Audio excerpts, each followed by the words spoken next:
The village erupted in flames twice that winter, and both times it started with the same problem: a roof that couldn't keep the rain out. When water dripped through thatch onto hot coals, entire neighborhoods burned. So why did medieval roofers work with materials that seemed designed to kill everyone sleeping beneath them?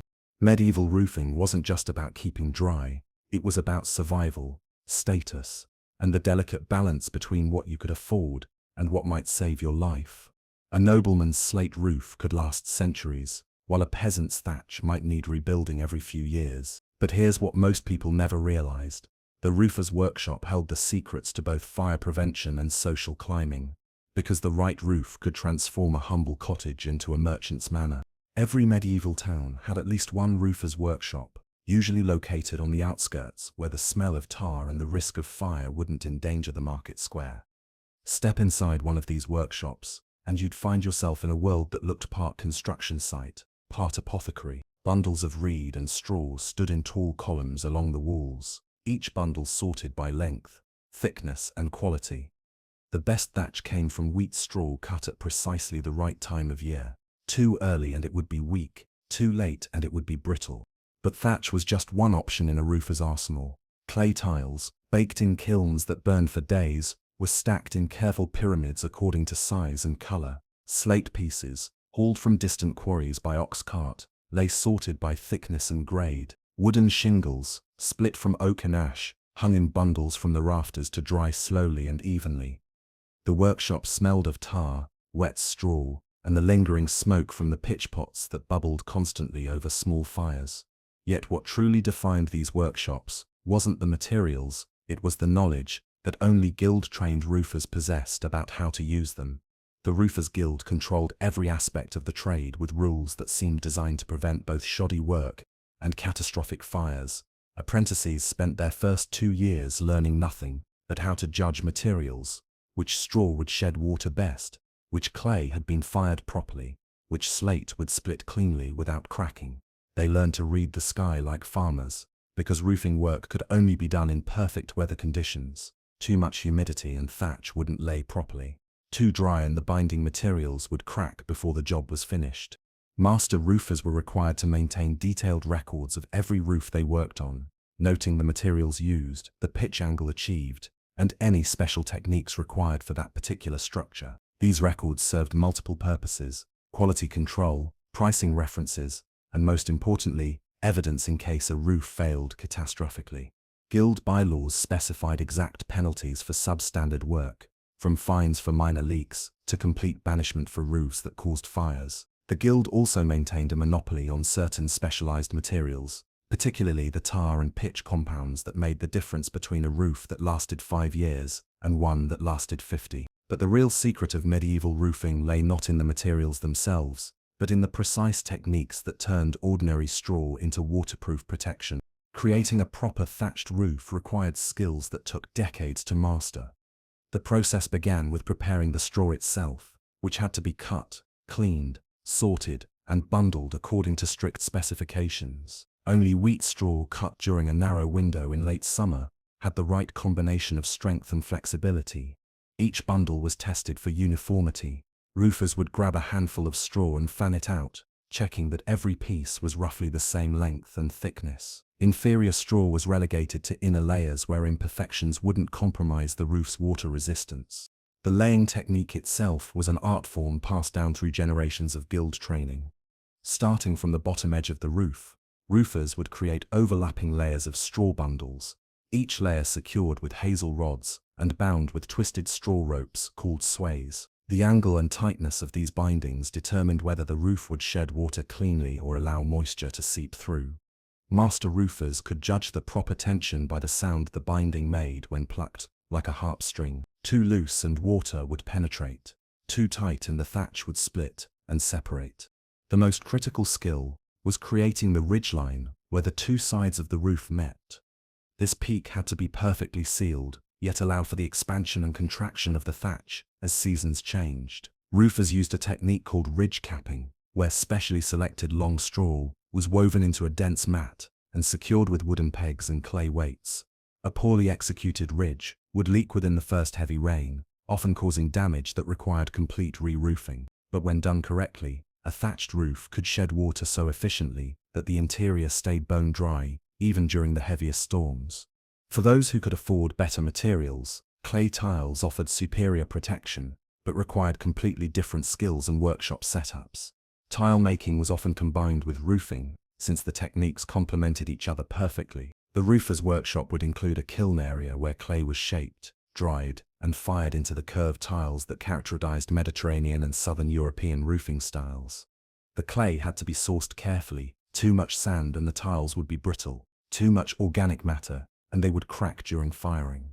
Master roofers knew which local clay deposits produced the best tiles, and often maintained exclusive agreements with landowners to harvest clay from specific sites. The shaping process required wooden molds carved to precise specifications, creating tiles that would nest together perfectly when installed on a roof. Firing clay tiles demanded perfect timing and temperature control. The kiln had to reach specific heat levels and maintain them for exact periods, or entire batches of tiles would be ruined. Successful tile makers could judge the kiln's temperature by the color of the flames and the sound the fire made. They knew which wood produced the steadiest heat, and how to arrange the tiles inside the kiln for even heating. A master tile maker's reputation rested on producing batches where every single tile was perfectly formed and uniformly fired. Installing tile roofs required different tools and techniques than thatch work. The roof structure itself had to be engineered differently, with stronger rafters and additional support beams to handle the extra weight. Tiles were secured at wooden pegs, iron nails, or sometimes just careful positioning that allowed gravity and overlapping to hold everything in place. The spacing and overlap had to be calculated precisely. Too little overlap, and rain would penetrate. Too much, and the roof would be unnecessarily heavy and expensive. Slate roofing represented the pinnacle of medieval roofing technology, available only to the wealthiest nobles and most important buildings. Working with slate required tools and skills that pushed medieval craftsmanship to its limits. Slate had to be split along natural grain lines using specialized hammers and chisels, creating pieces that were uniform in thickness but varied in size and shape. The roofer's workshop dedicated to slate work looked more like a stonemason's shop than a traditional roofing operation.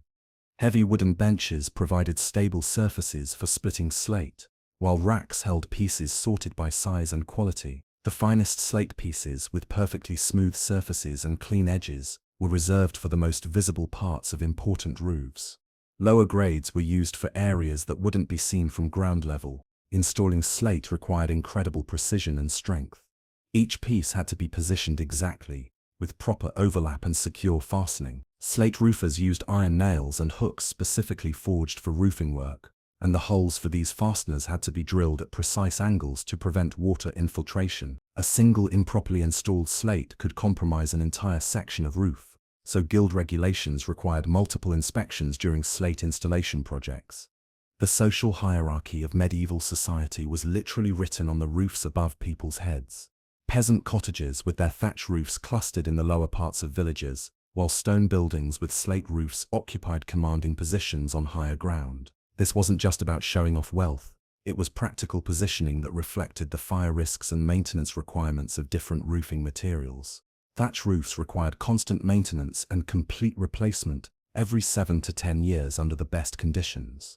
Poor families often couldn't afford proper materials or skilled labor, leading to roofs that leaked constantly and needed patching with whatever materials could be scavenged. These substandard roofs were fire hazards, not just to their own inhabitants but to entire neighborhoods, since medieval buildings were built so close together that flames could jump easily from roof to roof.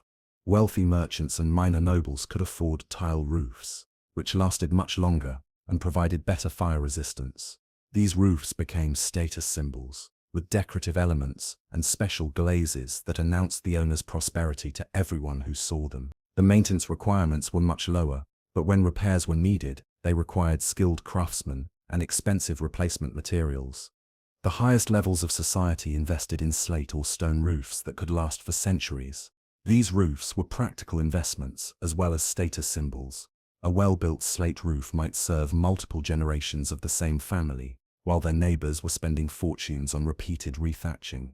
The initial cost was enormous, often equivalent to the price of the building itself. But the long-term economics made sense for families with generational wealth. Medieval building codes, enforced by city councils and guild inspectors, tried to balance fire safety with economic reality.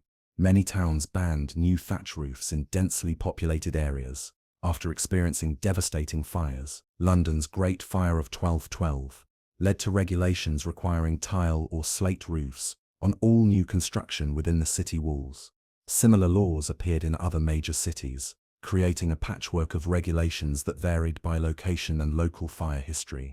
These regulations created opportunities for some roofers while threatening others. Those skilled in tile and slate work found steady demand in regulated cities, while traditional thatchers were forced to seek work in rural areas or learn new techniques. Some roofers adapted by developing hybrid approaches using tile or slate for the most vulnerable parts of a roof, while still employing thatch for areas where fire risk was lower. Enforcement of roofing regulations was often inconsistent, depending on local politics and the influence of different guilds.